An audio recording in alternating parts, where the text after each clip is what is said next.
નમસ્કાર ખેડૂત મિત્રો, હું કોઠારીયા સંજય હરેકૃષ્ણ ફાર્મટેકમાં આપનું હાર્દિક સ્વાગત કરું છું। આપણે મળીએ નવા પ્લોટમાં કે જેમને આપણે હરેકૃષ્ણ ફાર્મટેકની મેજિક પ્લસ જે આપણું 25 કિલોમાં ખાતર આવે છે એમનો આપણે 2 કિલોનો ડેમો કરેલો છે 3 થી 4 ચારાની અંદર। તો જેમને આપણે ખેતરમાં ડેમો કરેલો છે એ ભાઈને આપણે એમની પાસેથી રિવ્યૂ લઈએ।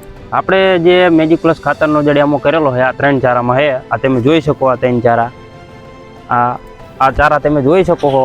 3 બધા કરતાં આમાં સારો ગ્રોથ છે અને આમાં લીલો ચરમો કે કંઈ હજુ સુધી આવ્યું નથી। આપણું જીરું 45 દિવસની આજુબાજુ થઈ ગયું, એટલે ખાતરનો ઉપયોગ કરવાથી આમ સારું પરિણામ મળે છે। બીજા જીરા કરતાં 3 ચારામાં બહુ કહેવાય કે સારી વસ્તુ। બરોબર, 3 ચારામાં છે આપણે ડેમો કર્યો તેમાં વ્યવસ્થિત દેખાય, જેમાં કાળિયા જેવું કે ચરમીની લીલી ચરમીની અસર તમારા જીરામાં નથી। ના, બરોબર। તો આપણા અન્ય ખેડૂત મિત્રોને આ મેજિક પ્લસ ખાતર વાપરવું હોય તો વાપરી શકાય? ફાયદા ખરા? ફાયદા ખરા, વાપરી શકાય। બરોબર। તો જેની અંદર 3 ચારામાં નાખ્યું તેની અંદર નાખ્યા પછી તમને કેવા ફેરફારો દેખાવામાં હતા? ફેરફારોમાં તો એવું કે 10 દિવસની અંદર ગ્રોથ સારો હતો એનો। પછી અત્યારે આ જે જીરું છે એમાં સૌથી સારું કહેવાય કે ભાઈ એમાં ચાઈ લીલો ચરમો કે હજુ કાંઈ એવું આવ્યું નથી આમાં।